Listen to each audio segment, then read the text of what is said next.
Hello, everyone. I'm Erin Christovale, a curator here at the Hammer Museum, and welcome to Billy Wilder Theater. Um, I want to welcome you all to tonight's conversation with Gelare Khoshgozaran and Mariah Garnett. Both Gelare and Mariah's work is a part of the Hammer Contemporary Collection, which we launched in 2005 to build a collection of international contemporary art made since 1960, with a special focus on Los Angeles based artists and works on paper. Our growing collection includes many drawings and photographs, but also features painting, sculpture, and media arts, which we will see a bit of tonight. In March, as many of you know, the Hammer unveiled our new building expansion, and we decided to present works from our collection to inaugurate the new spaces. Our current exhibitions, Together in Time, Ecstatic, and Full Burn, occupy nearly all existing gallery spaces and is the largest presentation of the Hammer Contemporary Collection in our museum's history. Mariah and Galare's works are featured in Full Burn, and we are thrilled to have them both here with us tonight. And also, just to make a note to say that Mariah and Galare's work will be premiering next week. We're having 2 videos show every 2 weeks, and so theirs will be next week. Before sharing more about Gelare and Mariah, I want to mention another program we have featuring one of the artists in our permanent collection. On Tuesday, July 18th, artist Willie Birch will be joining us all the way from New Orleans for a conversation with curator Arm Moschietti for a presentation of his work and a conversation about his practice. Tonight, I'm excited to share a conversation about Mariah and Galare's work and practice, after which we welcome you to ask questions, but please wait for one of our ushers to hand you the mic. Once we conclude our conversation in Q&A, we'll have light refreshments in the courtyard, and we can continue to chat over coffee, tea, and cookies. Now a bit more about Mariah and Gelare. Mariah Garnett's films and installations call into question binary notions of gender, genre, history, fiction, and documentary. In incorporating her own image, she dissolves the conventional hierarchy between filmmaker and subject, a mode that has historically been the purview of directors who possess economic, racial, and gender privilege. Mariah is a 2019 Guggenheim Fellow in Film and Video, and she holds an MFA from CalArts and a BA from Brown University. Her recent solo exhibitions include the Contemporary Art Museum Houston, Commonwealth and Council, and a 10-year survey of her work at the LA Municipal Art Gallery. Her works have been featured in the New York Times, the New Yorker, Art Forum, and Bomb, among others, and has screened and exhibited internationally at the Sundance Film Festival, the New Museum, the Brooklyn Academy of Music, Red Cat, CPH Docs, Hot Docs, New York Film Festival, the BFI London Film Festival, and the Hammer's own Made in LA Biennial. Gelare Khoshgozaran is an undisciplinary artist, filmmaker, and writer whose work engages with the legacies of imperial violence. Gelare uses film and video to explore the narratives of belonging outside of the geographies and temporalities that both unsettle our sense of home and make our places of affinity uninhabitable. Gelare has presented her work internationally with recent and upcoming exhibitions at the Delphina Foundation in London, Mass MoCA, and of course here at the Hammer Museum. Gelare lives and works in Los Angeles and has a degree in photography from the University of Arts in Tehran and a master's in fine arts from the University of Southern California. I just want to say that both of the works that we'll be featuring, we are actually going to be showing excerpts from both videos, and then we will lead into conversation. So we're going to start with Gelare Khoshgozaran's video Medina Wasl, and then we will segue into Mariah Garnett's Full Burn. Um, and I wanted to say that both of these artists were featured in our ongoing biennial series, Made in LA. And we have one that is upcoming this October. So we're going to talk about many things, but also specifically how that biennial impacted their practice and these specific works. So thank you all.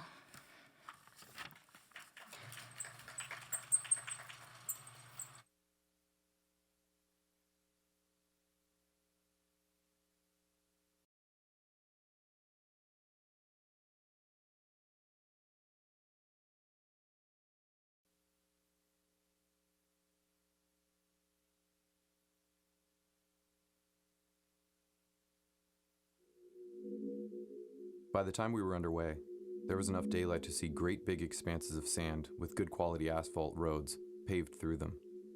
I remember these roads being jet black and in stark contrast with the bright beige of the sand. The intersections had soft and spacious ramps with street signs much like those found in the North American highways, except for the script. A giant expanse of bright sand, beige or green tents covered in dust, everything drab and blinding simultaneously. Concrete dividers, plywood shacks, and neatly organized motor pools plopped down in the middle of nowhere.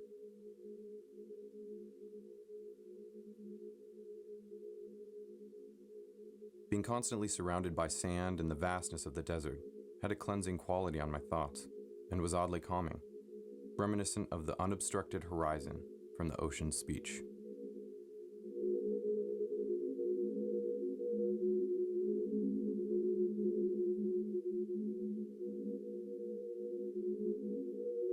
During other trips to training sites, we would travel in small buses on dirt roads through miles and miles of nondescript desert scenery and no signage at all.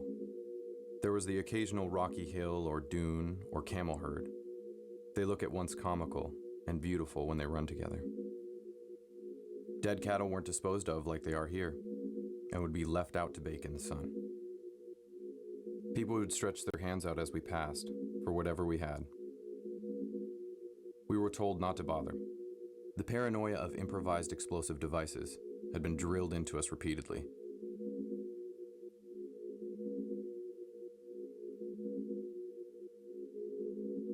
It was rainy, muddy, and cold that time of year. And at night, there were still tall oil fires visible from our location, adding to the otherworldliness of the place. Yes, there are dead animals on the side of the road, and people defecate in ditches, and we left behind mounds of rubbish even after finding mounds of it upon arrival. But there's so much open space that these tons and tons of stuff are absorbed, and the impression of cleanliness remains. There's a sameness in the color scheme that adds to the visual simplicity.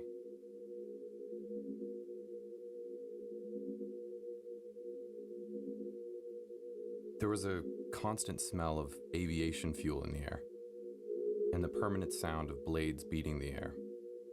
Whenever that unmistakable smell of aviation fuel subsided, it would quickly be replaced by diesel fumes. I always had the impression of smelling aluminum when I smelled aviation fuel. I'm not completely sure why. The light and the color scheme. All dust and sunshine. I do wonder whether a part of me fell in love with the desert a bit while there.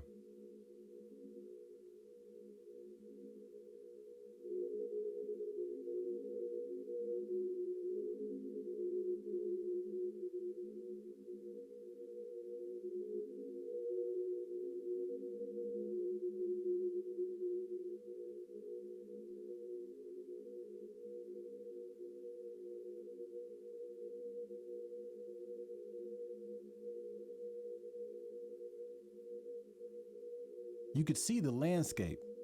It was nothing but sand. We drove to the point we were meeting up, and I remember jumping off, and all I could smell was just dirt. Like, just immediately after jumping, all dirt and sand for miles, but in a distance, you could see the mountains.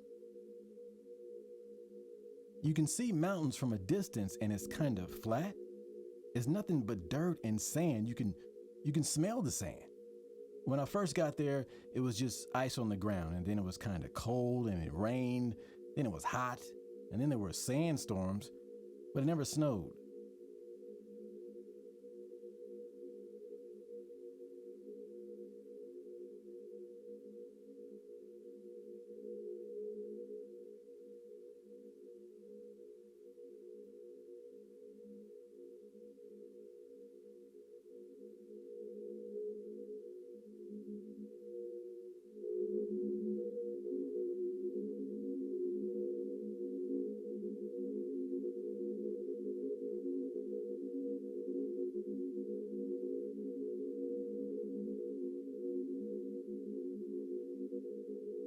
Burning shit.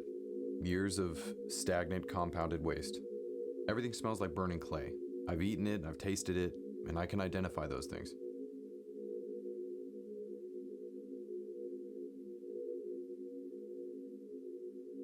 If we were building on a scarcity to density basis. So you can see the 2-story brick buildings. But to the extent of how big that is, I want to say like that little walk we had, that's it. And everything around it is just acres and acres of land.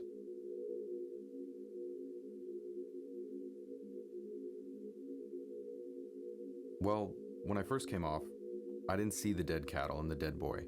I smelled them. Putrid. Hot. That's the first thing I smelled. And there was dead animals and people in the street. It's not even a street. It's dirt roads surrounded by mountains, surrounded by desert, surrounded by, I want to say, adobe mud hut buildings, and then occasionally you'll see some typical 2-story buildings.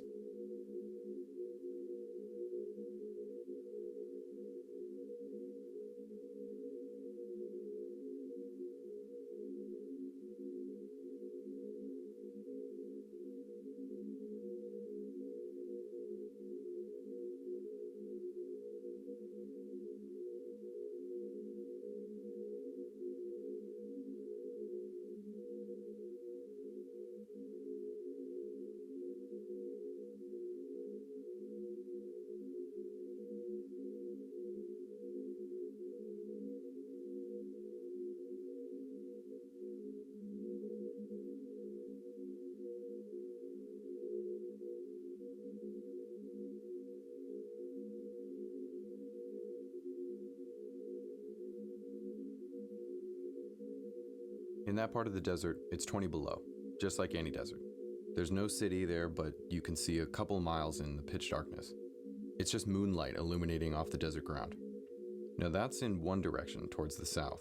Turn around and look in the opposite direction, and it's nothing but farms and just acres of, could be opium, could be marijuana, could be flower.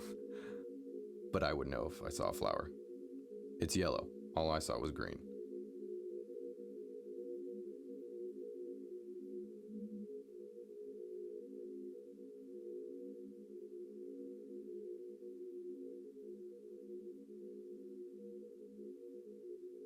There's reddish rocky mountains with a lot of desert and flatness in between. The days are hot.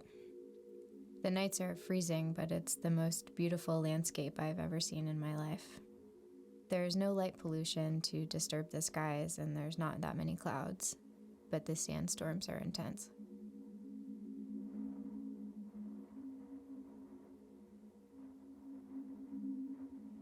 It smelled like death and garbage.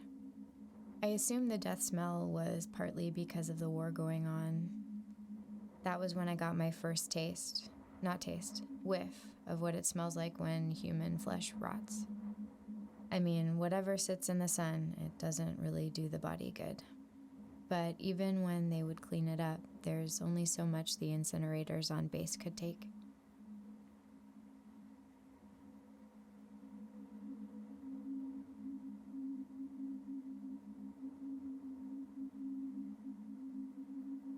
There is nothing but dirt, dust, and sand. A lot of car noises, honking. And once we left, it smelled like food everywhere. Dirt, sand, and food.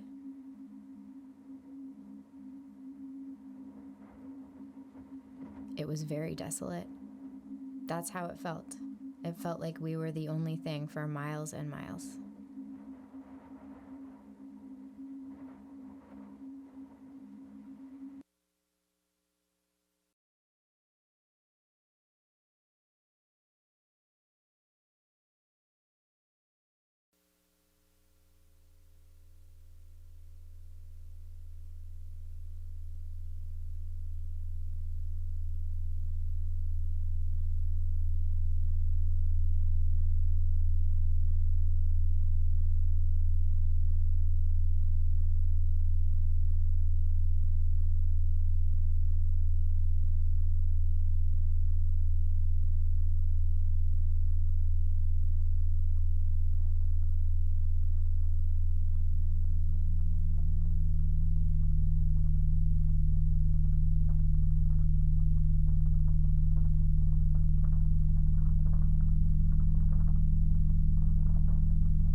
Somebody weighed 250 pounds sat on the bench and they broke the bench. Oh, shit. So I'm gonna fix it. I'm gonna try to fix it. And put it on the screen. Fix it, yeah. Yeah, but it worked out good last night, man. Thanks, You guys dude. had a good time. It's good, man. Yeah, it was cool. Fire, you know. Hey, man, you only live once, man. I hear you. Just enjoy yourself and just have fun, man. That's it. Heck yeah. I'll let you guys do your thing. Cool, brother. Thanks, man. I feel like having gone through all the training and all my experiences in the military, I can take those experiences and kind of bring that into my work. It's like I know what it feels like to free fall, and I know what it feels like to dive, you know, in pitch black water where you can't see your buddy. And somehow I'm able to connect to those experiences while I'm doing the work that I do. There's this kind of hooking in, and then there's like a certain information that can be exchanged through that. The only question I hate when people ask is like, have you ever shot and killed somebody? It's like, how the fuck do you answer a question like that? And I've had, on 2 different occasions, somebody asked me that. I was just like, really? You know, does your sister like to take it in the ass? It was in 2009, so we're really training the local military and the local police forces to kind of handle their own more. What was that like?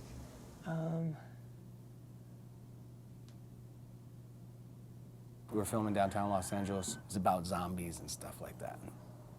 And they had me shooting semi-rounds.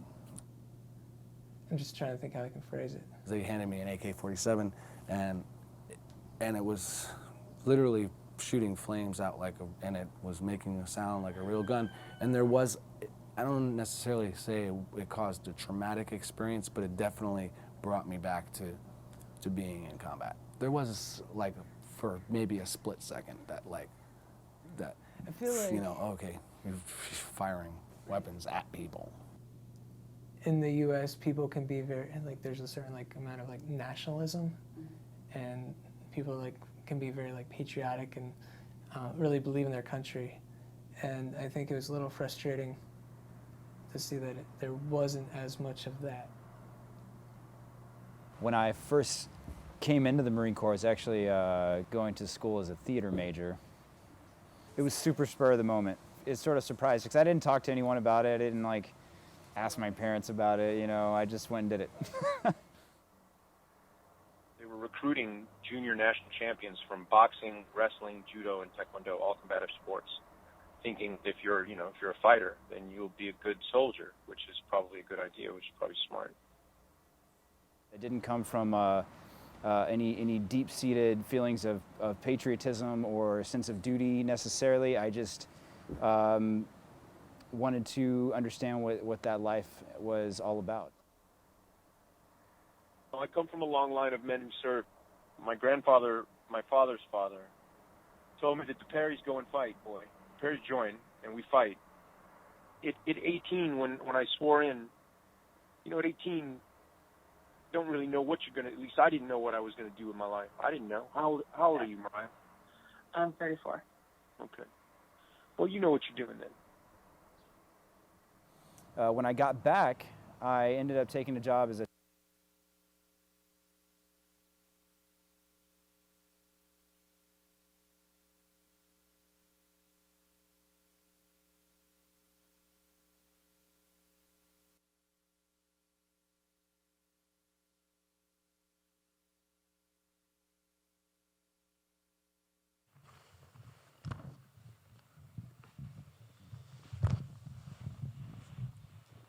Okay, so those were 2 excerpts from the videos that you'll see next week, Full Burn and Medina Wasl.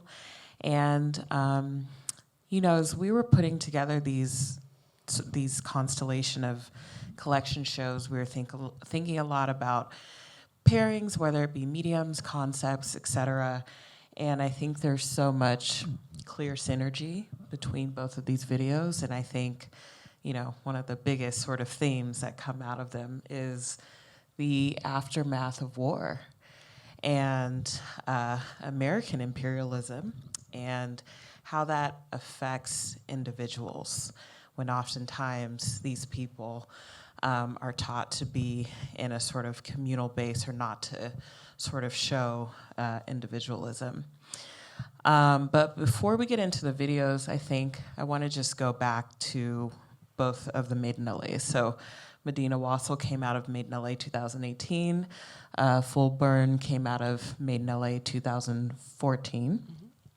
And could you both just speak to where you were at that time in your career and sort of what prompted these individual works?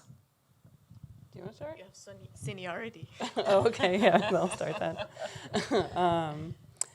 So, yeah, I was 34, as you heard in the video, in 2014, and I guess I had graduated from grad school 3 years prior to that.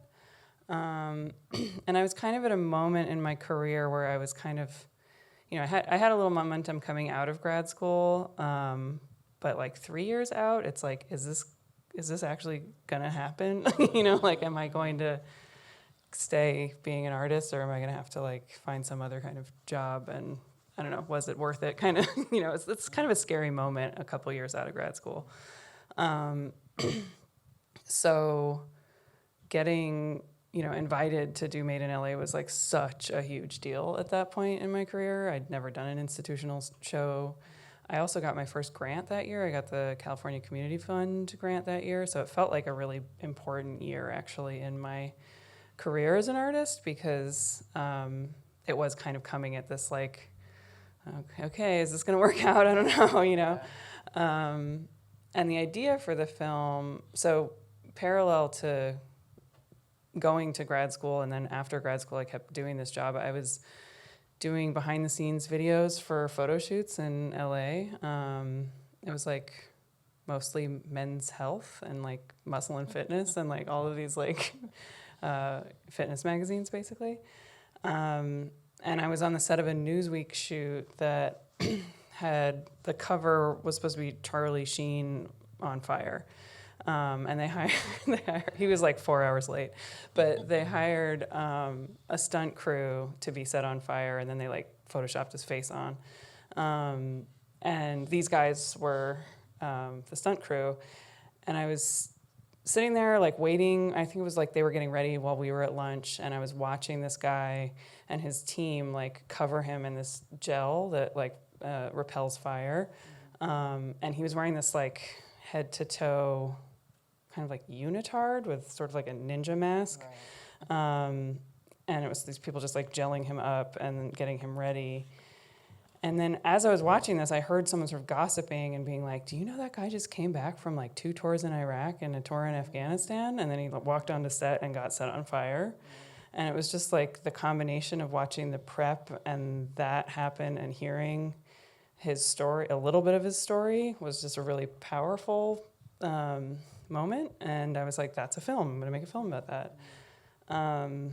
So I asked him if he would be willing to do it, and he was like, maybe, but he's also part of the stunt crew that stunt tests the American Ninja Warrior courses. So they're about to leave town for like 6 months. So in the interim, I was like, okay, what do I do? And I just sort of put an ad out on Craigslist and asked my friends who worked in the entertainment industry if they knew any stuntmen who were veterans, because like a big part of what I was interested in was like seeing this as sort of like a reenactment of trauma. Or, I mean, I don't want to like say that this was traumatic, but you know, being in combat seems like not a huge leap to assume that. So yeah, to me, I was like, this is not what I would do, like to reenact this kind of trauma.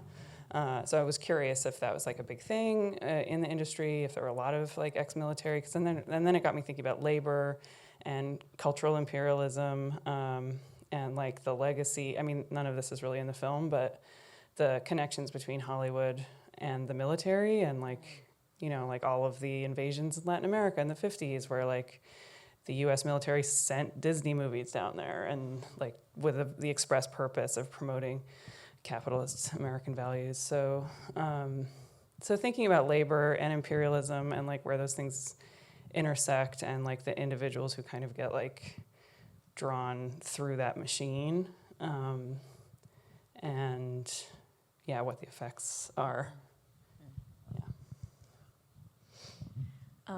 Yeah, 2018, I was out of grad school for like 7 years.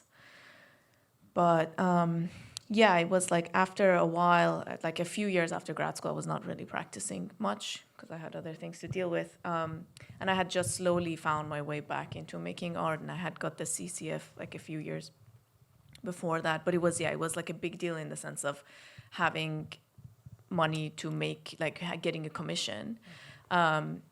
But also having the courage to work in a different mode that I was not very comfortable with, which was shooting a whole film and 16mm film, which came out of residency that I was doing at the late Echo Park Film Center, which was very kind of formative to my practice and like approach to making, and like it really changed the way that I work, because my background was in photography, and for purely economic reasons I had switched to video, and then having the luxury of working in film was like bringing the best of my pasts together. So with the film, I mean, it actually started kind of like with thinking about this sense of like this unsettling familiarity that I felt to the landscape of the desert, and the way that it brought back memories for me specifically of the Iran-Iraq war, during which I was born in the 80s. And this kind of became a pattern in my work, this feeling of finding a sense of home in scenes and sites and histories of violence, and just like and making sense of that and working through that. So I was familiar with an artist, Hilary Mushkin, who was like doing these series of experiments with artists at the U.S. military bases. I believe it was 29 Palms. I knew about that project vaguely, and then I came across a PhD dissertation from UC Riverside, where this young scholar was tracing the history of the Date Fair Festival, not the Coachella, where's the other one? Something like that. There's like a Riverside Date Festival and Fair, something like that. I'm not blanking on the full name. So it was kind of interesting looking at, she was looking at the traces of, how the palm was introduced into California, and like that history of how it was entangled with Orientalism, and kind of like putting up a show and, kind of like promoting this exotic fruit for the locals.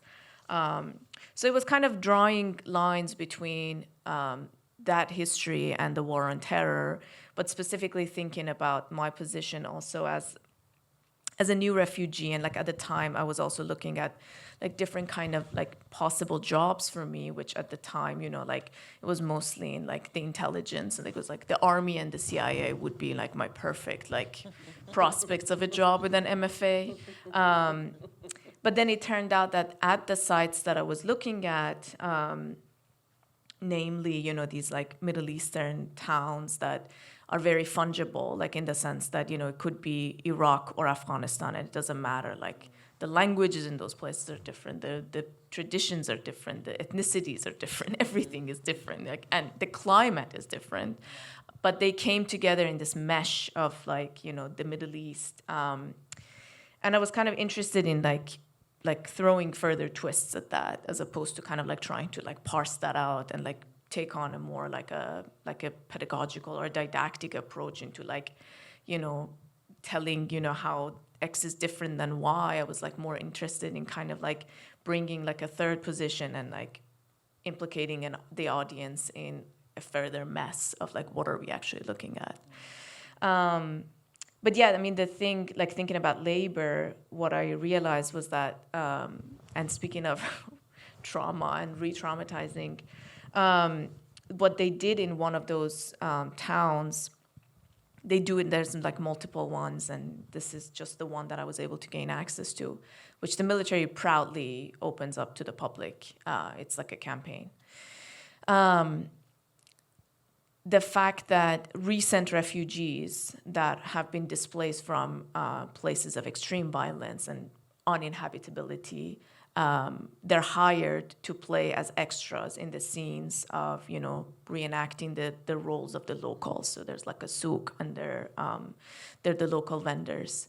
So as part of the show, as part of the tour of the base, they play locals. And that was very unsettling for me specifically. But I had, the kind of the challenge for me, and the kind of homework I had given myself was like how to actually go there, how to make images of this site without perpetuating the violence of making images of this site and these narratives, and how to do it.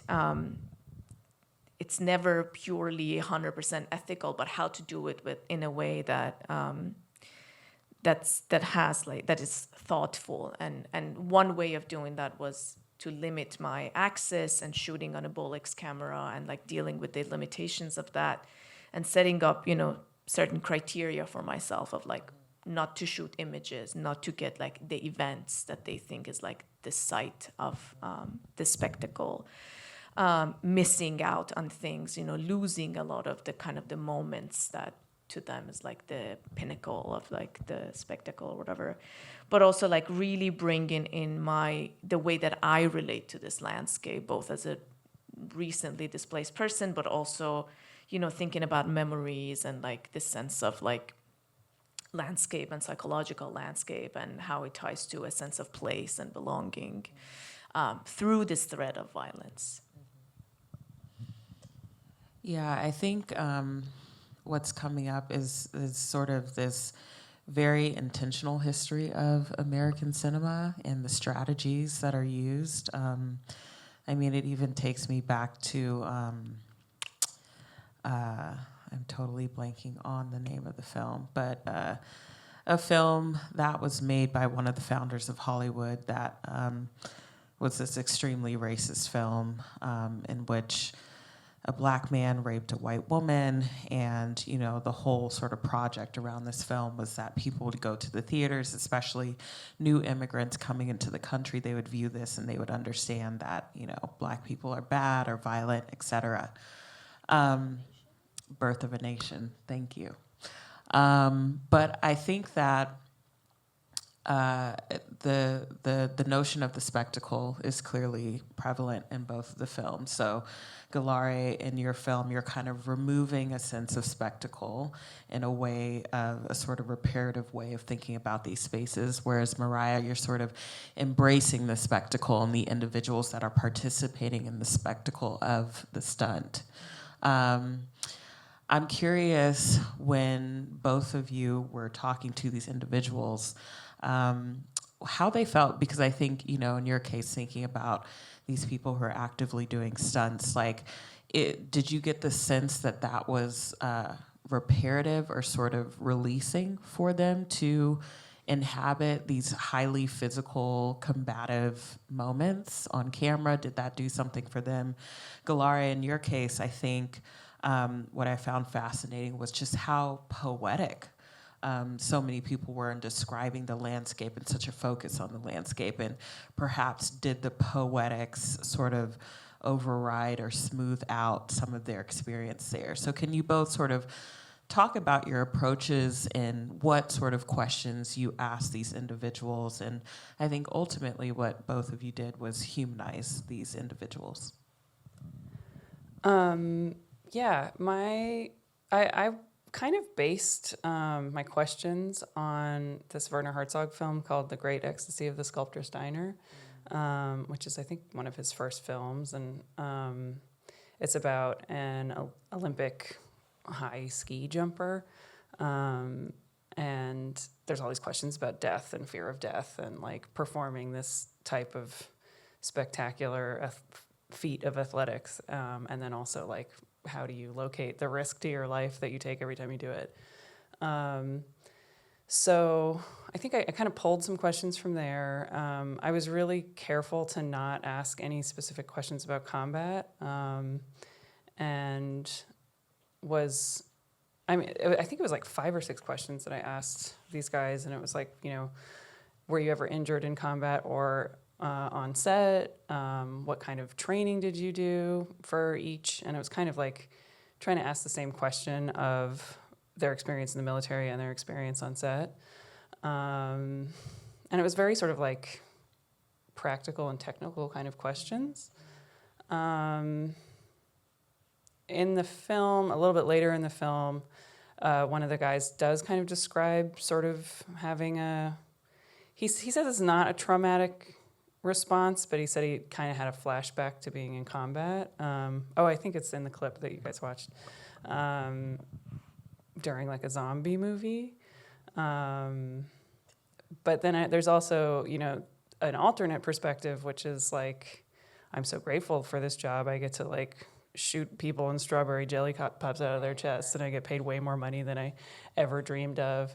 And, coming from this particular guy was like coming from the shack that I grew up in Texas, like I never dreamed that I could do this, And then also like post being in the Army, he was like, nothing will ever be hard again. He was like, that was hardcore.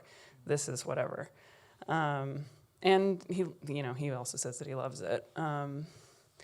But I think, and then there's the other guy in the film who's the Rolfer, and he was a Navy SEAL. And I would kind of like just interviewed him for sort of research, and then he ended up being in the film. But because he's a body worker, I was kind of like asking him about like what type of person joins these they were all special ops people. And he kind of is like, anybody who's going to join the Navy SEALs or the Army Rangers or whatever is a physical person. So like, because for me, like part of the impetus for making this, or like another thing that was sort of in the back of my mind, was that I had injured myself when I was like 20 in a sort of like near-death experience. And I was like, I'm never taking another risk again, And I was like, this is the opposite of my personal experience with injury or, fear of death or whatever. So I was kind of curious, like, is this a personality type? Like, how much of this is training? How much of this is just like, have you always been like this? And it was kind of a combination, I think. Yeah. Yeah, I mean, my story also involves Craigslist and ads. I mean, that's like the only way. It's like Shout out to Craigslist. The way to break out of your bubble and meet real people in LA. I mean, I put out an ad, and I was, I framed it as a paid ad for an hour of interview. I mean, it was very kind of straightforward that, the wording in the ad and also the way that I introduced my project and myself to them was that I was just seeking specifically Iraq or Afghanistan war veterans, and I was interested in talking about their memories of the landscape. So I kind of like gave it an angle, and I tried to keep it really within that because I wasn't trained in trauma sensitive, interactions, and I knew that a lot of things might come up.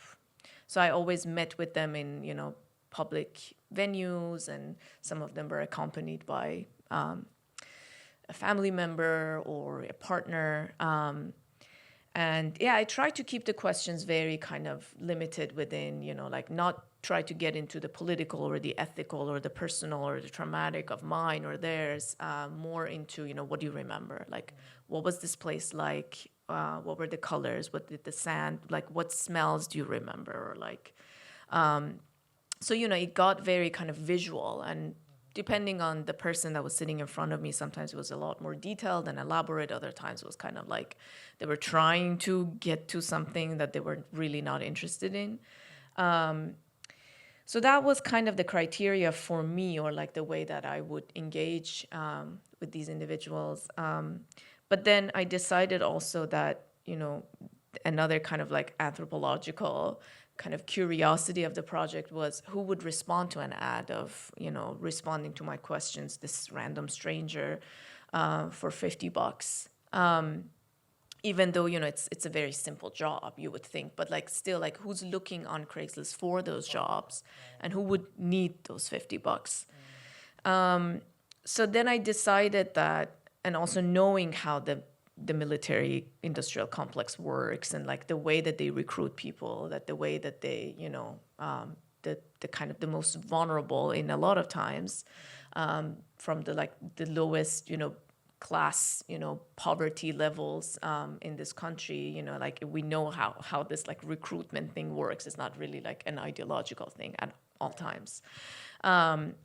So I was interested in like having the film reflect that also. So like, in a very kind of basic, not ideal way, the voice actors that I hired, I wanted them to represent in some ways or like have a connection to the demographic that would respond to the ads and I would and I would interview.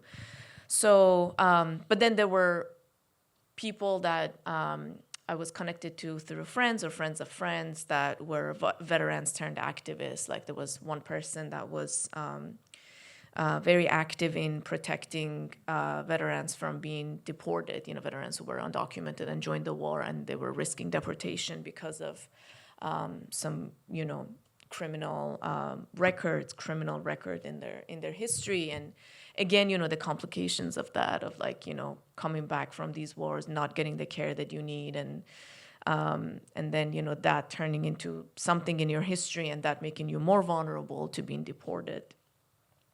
So, and there were folks who didn't want to meet with me, but they were willing to write. And the writing was very, that's how the film starts, is from one of the persons who didn't want to meet, but wrote me like a few pages. And so, it was, hours and hours of interviews transcribed. And then I edited everything that I used is verbatim, but it's highly edited in the order and in the way that it's woven together. So was that the question? It was the process and the questions, yeah? Yeah, you covered it all. Okay, cool. Thank you. I think to just speak on some of the formal elements of both pieces, I think, Mariah, I'm curious, the sort of two-channel decision that you make, and this really beautiful, it almost feels as if they're interacting, where one of them pauses in the midst of a question and the other one starts talking. But I found it interesting that during those pauses, you would then sort of focus in specifically on their hands and them using their hands. And so I'm curious about that. And then Gelare, I think obviously your choice of 16 millimeter, thinking about a sort of history of film, especially more documentary, ethnographic, anthropologic film. I wanted to speak to some of those decisions. Actually, that's where that decision came out of, was that moment. That pause was so long. He was like, let me just think about that. And then it was like a minute of silence. So that I just kind of started playing around with that clip and like seeing what would happen if I had it split screen.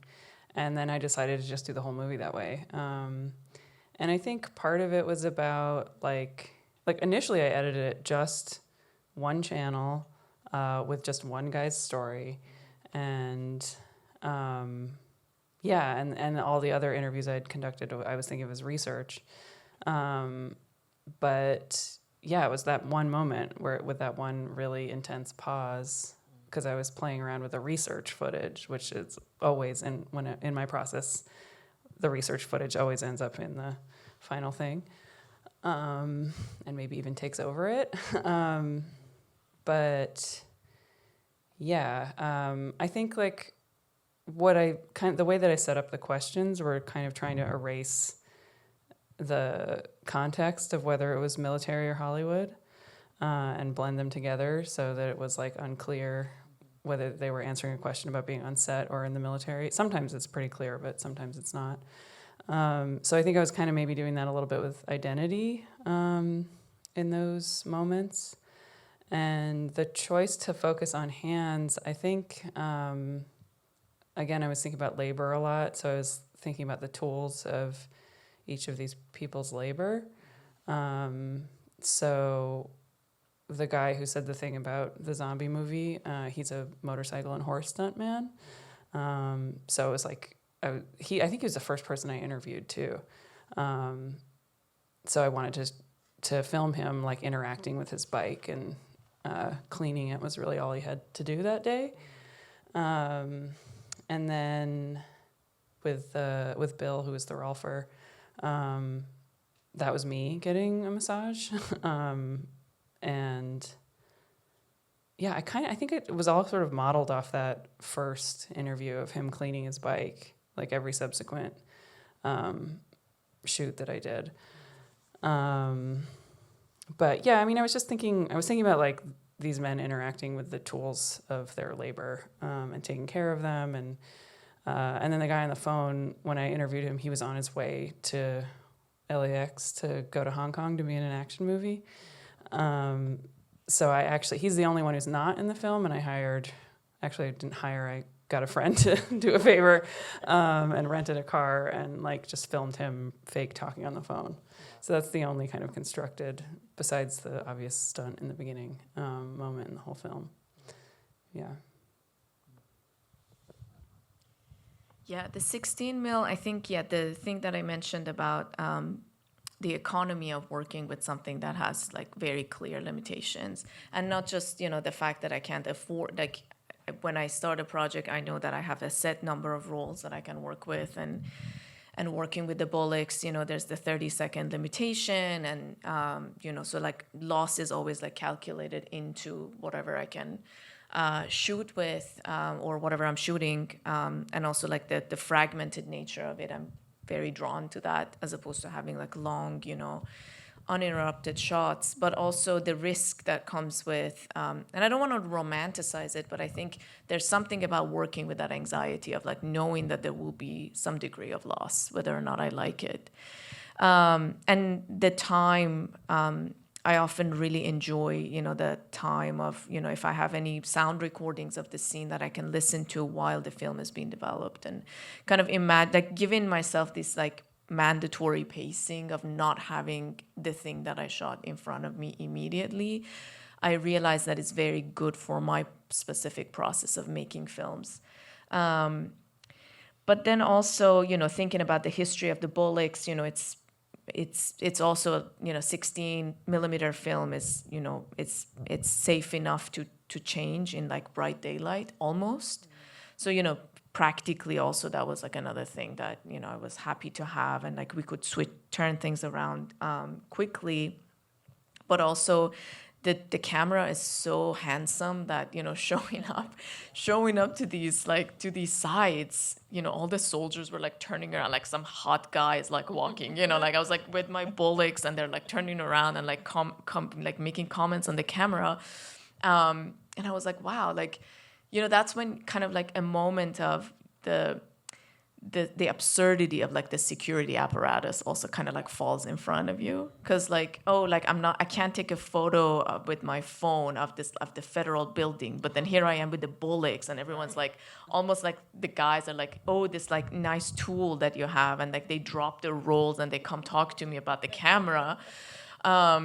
So, there's something about like the allure of this like vintage thing on a military site. But for me, the reasons why I carried it there was very different. But also, the similarities between all cameras, which, the history of development is not separate from the history of guns and weapons, but specifically the Bullocks, has a particular kind of feel and weight to it that, so that was a whole vibe. But the reasons for, on my end, why I was doing it were very different. But also I was thinking of, again, like how not to reproduce, because like I said, it's the Army has public tours at these sites, and they encourage you to take photos and films. And like, if you Google or like look on YouTube, there's plenty.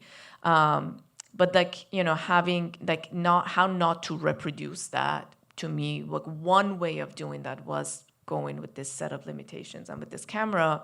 However, it gives it this vintage look. You know, there's the film quality, there's the graininess, the color, all of that.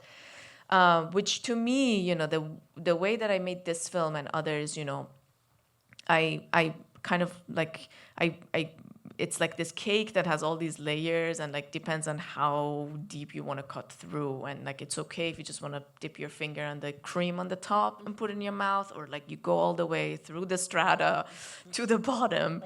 So like one of the, you know, different audiences get different kind of readings out of it. But, you know, like the Iranian cinema specifically, kind of after the revolution, it entered its like golden age through the cinema of the war. So, you know, like that was when money was actually started being, you know, funneled into the documentaries and, you know, like lots of like elaborate like TV productions.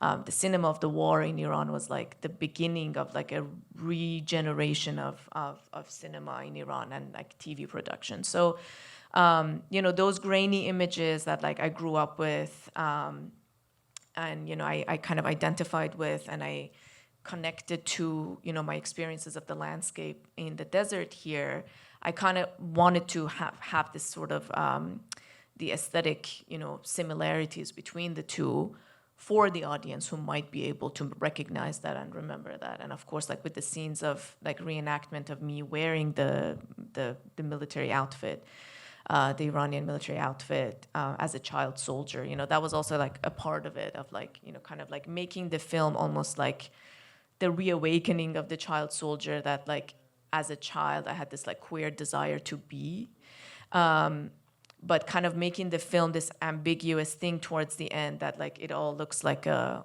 dream or a nightmare depending on how you're thinking of it, and like the recollection of the memories of the figure of the child soldier.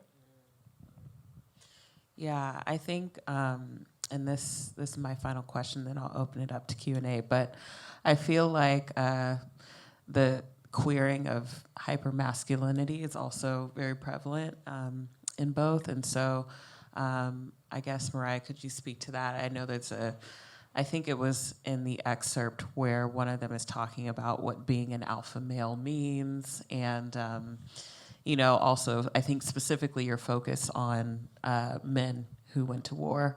And then Gelare, I think you sort of donning this uniform and thinking about the queering of that, but also at the end there's these cute soldiers who are doing like a little dance routine, and they're, you know, it totally breaks you out of the rest of the film, and it's sort of this surprise plot twist even at the end. So can you both sort of speak to the queering of those notions? Yeah. I think it's a little later in the film. One of the guys says, you know, some kids are good at playing music, some kids are good at making art. I was always good at hitting those kids, which is one of my favorite lines in the movie. And, you know, and then he says, like, everybody at every high school alpha male you could think of they were all at Fort Bragg. Right. So, yeah, I mean, I was definitely thinking about hypermasculinity and also sort of the archetype of like the American hero, which, you know, historically has been a really strapping white man, and just kind of like that fetish.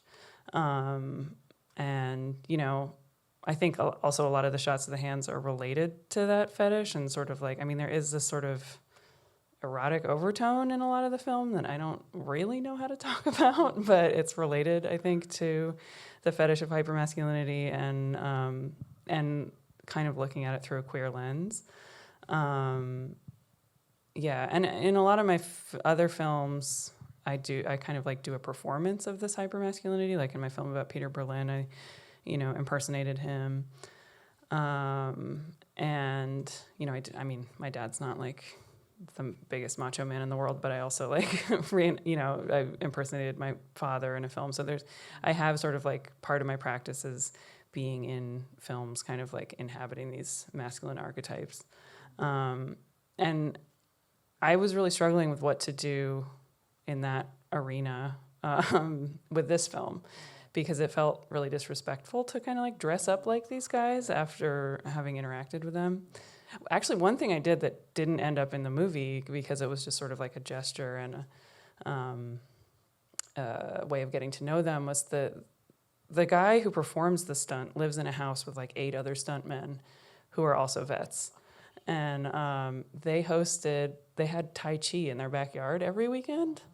And so I went to one of their Tai Chi classes, or not Tai Chi, Kung Fu. But most of it is Tai Chi, and then at the end you do it really fast. So I went to one of those classes. So I think like that was kind of like my, more in line with my other work, but I didn't film it. And to me, it's also really important to like include some aspect of my person in the film to sort of like situate it as, not as a subjective artwork as opposed to like a statement of truth about another person, and just to remind the audience like I'm the one crafting this. And I also, another reason for putting my image in my own films is to kind of like perform what I'm asking of my subjects, sort of like as an equalizing gesture. But like I said, it felt disrespectful here. So that's how I ended up getting the massage, because it was kind of like me performing in his job. Like that was the only way that I could really figure out how to get in there. But yeah, I think, I don't know if that answers your question. You got it. Yeah, Okay. Thank you. Yeah, the last bit of the film, I kind of wanted some sort of a relief from the tension that might have been built up through the film. And it's interesting that it's had very different readings. So like depending on the audience, some read it as one thing as opposed to the other. But like for those who may not remember, have not seen the film, at the end there's a 2 or 3 minutes clip that I downloaded from YouTube. That's a group of Iranian soldiers that are doing their mandatory military service. It's dancing and like being feminine in like the homosocial spaces of the military. It's not an anomaly, but in the context of Iran, where it's a long military service. It's almost 2 years, and a lot of times you're sent to like remote spaces, and of course it's like gender segregated, and there's intense hierarchies and like performances of masculinity and all of that. But there was a period that there were these leaked videos of like soldiers dancing, and it was recorded on a flip phone probably. So I downloaded one of those videos because I was also thinking, like how different it is in context, like thinking about the entertainment industry in the US, like Lady Gaga playing for the troops, as opposed to, in these situations where, these soldiers are like in some like part of the country, where they don't come across any like female entity for like 2 years. And like the homosocial like intensity of that space, and like this sense of relief that they like dance in front of a camera on like a super pixelated video. But it's also very like the routine is like almost militarized. It's so great.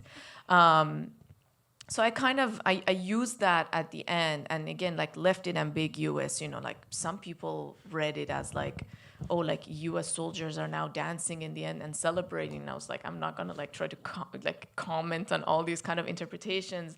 It's obviously not U.S. soldiers if you pay a little bit of attention to the outfits and like a little bit of the background and the dance, But yeah, and like the music that I used also was a specific one because it's actually in Arabic, but it's a particular Arabic dialect that's spoken in south of Iran, and I kind of wanted that also to be another sort of like a layer to the film, that like all this, the military site that I visited, the way that they train them is like in this like very kind of flat out ways of like, this is what Arabic looks like, these are the people who speak Arabic, but like actually I wanted to kind of like complicate that, and like these borders are in that area are a construct, and that's why the war was like a nonsensical thing between Iran and its neighbor of Iraq anyway. And languages are a lot more like porous. They don't abide by the laws of like borders. So I added these two layers in the end, but my intention was to have some sort of a relief and like, like a sense of kind of like a Claire Denis, like beau travail, like end scene of like just like seeing some sort of vulnerability and movement in the space and just going with that. Thank you. That Thank was you. amazing. Thank you. Yeah, really appreciate both works, and I'm obviously super honored that they're in the Hammer collection and excited to see them on view in a week.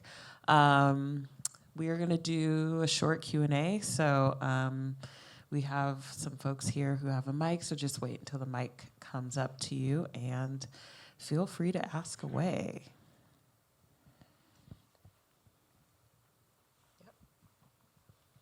Check.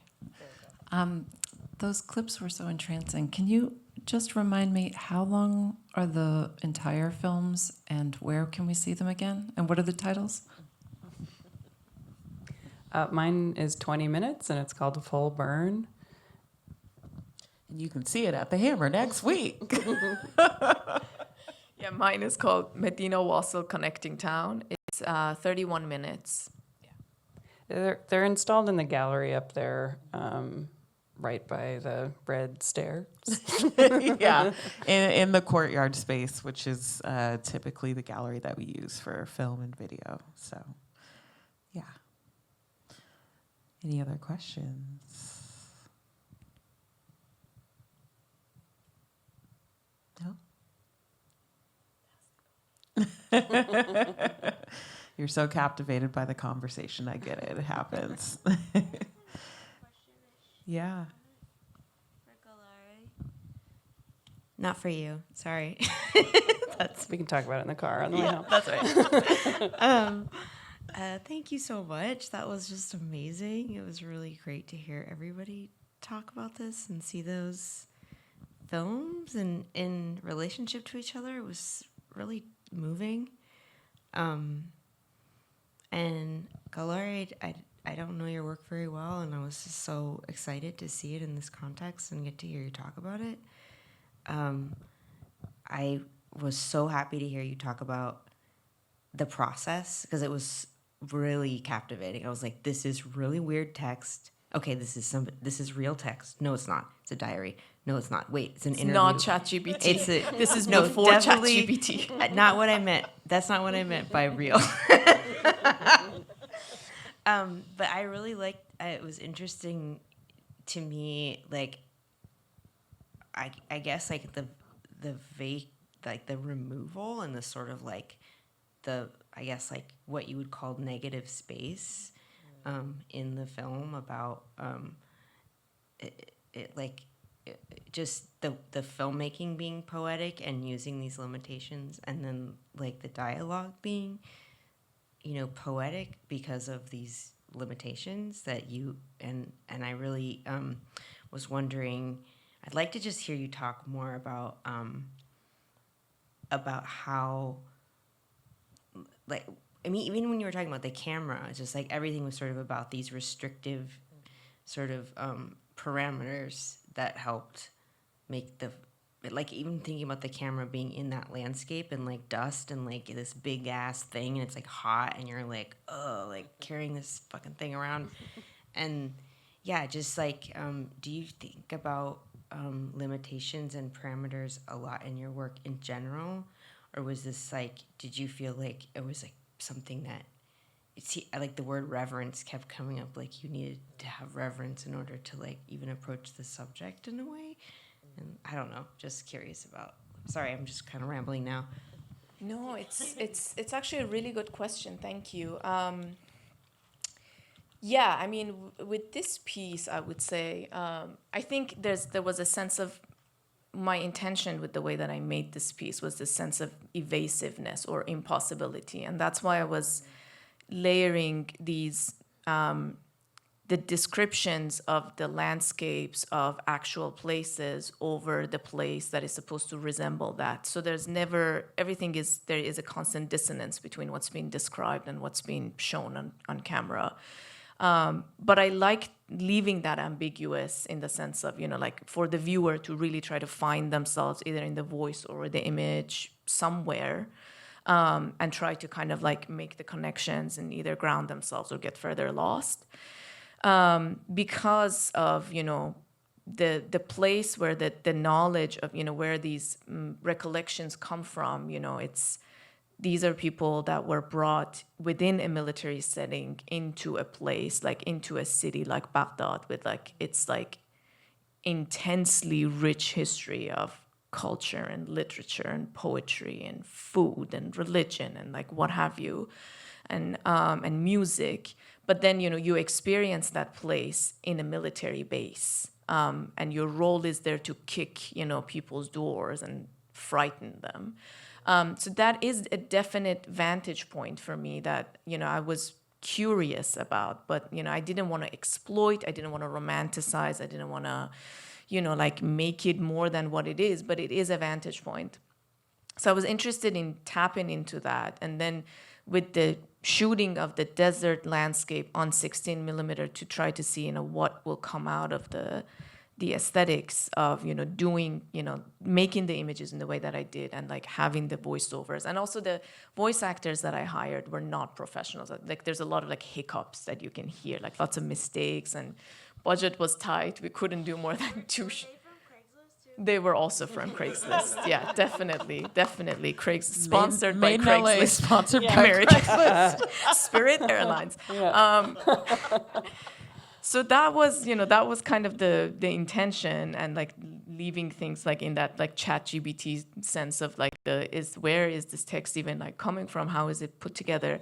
But to the point of limitations, yes, I mean, I think there's a stubbornness that because a lot of my work had to be made with a lot of limitations, because I had to do research without being able to go back home, and there's a lot of kind of back and forth, and the limitations of travel that I had for a while, all of those, I brought them into my work when I was making those works. But then with this project and moving on, there was this sense of agency that from now on I'm going to set up my ground rules.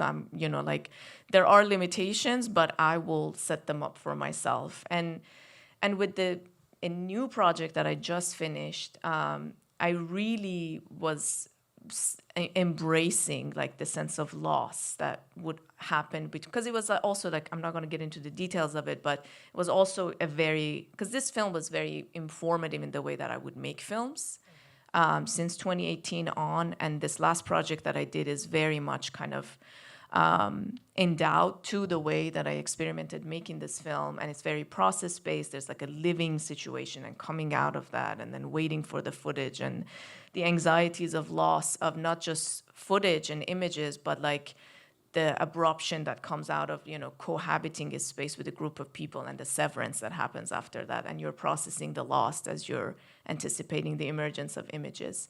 I mean, these are all things that happen. It's a very kind of narcissistic filmmaker moment of I've been ruminating on these things. But yeah, I think it was very formative in the way that I would like to approach filmmaking. And this last project, I think, is the closest to this film, and there was 5 years of distance between the two of them.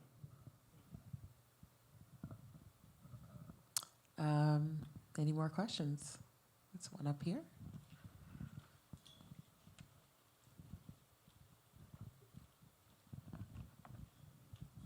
Hi. I was really interested in the way that both of you blended truth and fiction in your pieces, and specifically in terms of how people react to a camera, in terms of telling their stories. And so I guess my question is, how important is film as a medium for that, especially in the context of being a working artist in Los Angeles?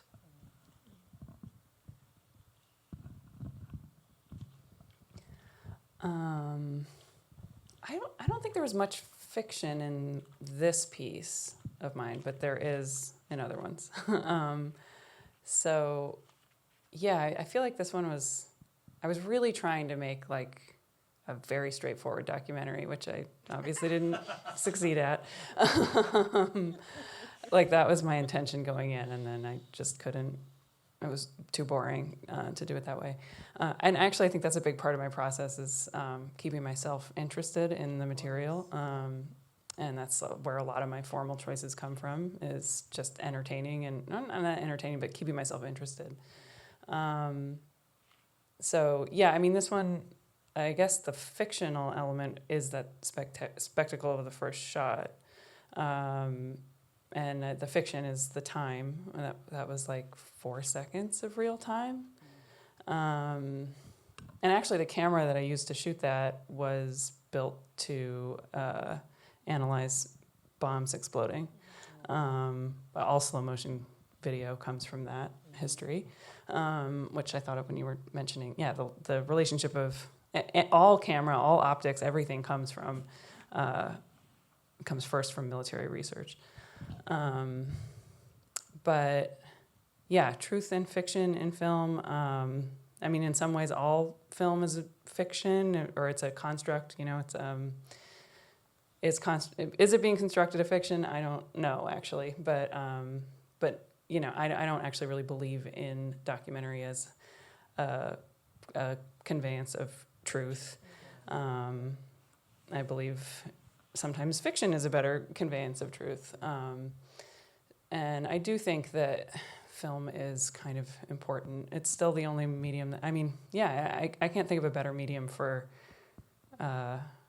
combining sound, time, image, and then this question of like constructed reality.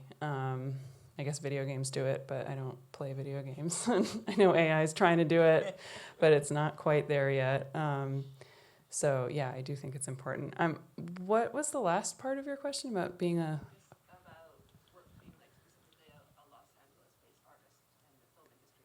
Right.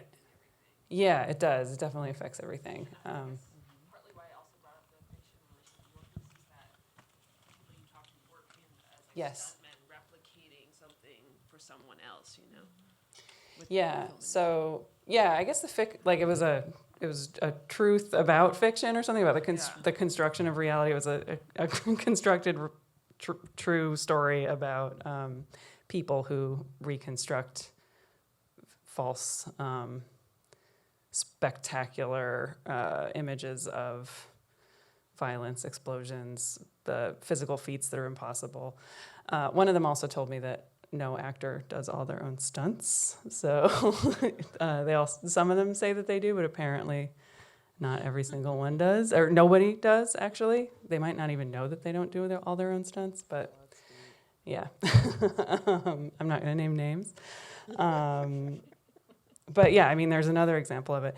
But yeah, being a working artist in Los Angeles and its proximity to the film industry it's an interesting position, because you know, being a working artist in film, in a moving image context, usually means you're not earning money directly from your work, or at least enough to support yourself as an artist. So the choices are teaching, or using the skills that you use to make your work in Los Angeles to work for the film industry, or offshoots of it, or I've done a combination of both. Right now I teach, but for a long time I was freelancing as an editor or a camera person. So yeah, there is this like strange interaction. And I actually got my start in moving image working in Hollywood as a music video and commercial director. And I did that for like 2 years and was kind of miserable. And then went back to school. And yeah, I think that experience actually like really informed the way I work as an artist and what I think about as an artist, how I want to interact with other people that I'm working with, either in front of the camera or crews. And it's a very hierarchical industry. And I think that also my experience working in that industry I had sort of some inside information when working on this film. And there's these cliches about Hollywood. It's like hurry up and wait, which is also something my grandfather, who was in the Marines, used to say about the military. yeah, I don't know. It's weird to be a moving image artist in this city, because sometimes it feels like it's right there, and sometimes it's like, is that what I should be doing? And then sometimes it's like, that's definitely not what I should be doing, and all the things I'm making are like against that. But yeah, it's like a interesting position to be in. Yeah, I mean, I don't have much to add. I mean, this was pretty concise, but I think it has given me a bit more a sense of responsibility, because you're adjacent to the U.S.'s biggest propaganda machine, basically. So, you know, you're constantly aware of the power of images and sounds and affect and, you know, the messages that it delivers and how it affects, you know, people's lives and how they think and how they go through their lives. So it's like there's constantly this thing in the back of your mind that you're using the same tools, but how are you using them? Are you doing anything different? But yeah, I mean, I've had those day jobs in cubicles, syncing subtitles to like the Netflix shows that you've probably watched, and doing the ba-bum at the beginning and the end. That was my job, like day in and day out. Two at the beginning, one at the end. The lion roaring once and twice. Yeah. I will say one of the great things actually about being a moving image artist in this city is working with technicians and who work in Hollywood too. Like working with cinematographers or working with colorists or with sound recordists who kind of navigate both spheres. And they're, you know, some of the best people in the world at what they do. So that's something that's really great about it. And it's also really fun to work with people who are like really used to working in this one very specific way, because there's not time to like learn a different language or consider doing something a different way. It can be really fun to like work in a totally different way with these people. Yeah, they're usually bored out of their minds. So if you have a weird project, they're really excited to like go with this thing that's not the thing that they do all the time, and they're highly skilled. Yeah.